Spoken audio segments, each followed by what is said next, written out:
Banជំរាបសួរពុកម៉ែបងប្អូនអរគ្នាសូមជម្រាបជូនដំណឹងពាក់ព័ន្ធជាមួយនឹងធម្មជាតិនៅខាងខេត្តដូរី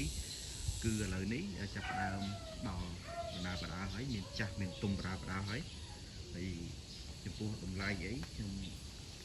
ដូចជាដឹងថាមាន1គីឡូចាប់ពី5000ឡើងសម្រាប់ដាំនៅខេត្តដូរីបាទដែលបងប្អូនប្រជាពលរដ្ឋគាត់បេះលក់តលណា5ទៅ6000 7000 8000តាមប្រភេទតូចធំឬឆ្ងាញ់មិនសូវឆ្ងាញ់អីចឹងទៅហើយនេះគឺធំណាស់បងប្អូននេះអាចពី3ផ្លែនោះ1គីឡូបាត់ហើយបាទអញ្ចឹងខ្ញុំគាត់តែជម្រាបជូនម្ដងបងប្អូនទេថាបឺមដូការីចាប់ផ្ដើមដល់ខ្លះហើយ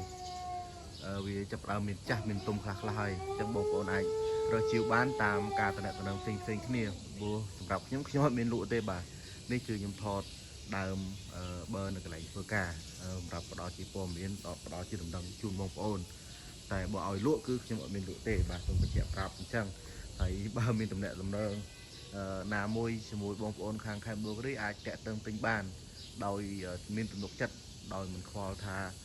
ត្រូវទិញប៉ះចំនាំចូលដែលគេប្រឡំយើងបងប្អូនអរគ្នាបាទអញ្ចឹងនេះទុកជាដំណឹងជូនបងប្អូនគិតត្រឹមថ្ងៃទី12ខែឧសភាឆ្នាំ2025យើងនឹងបាទ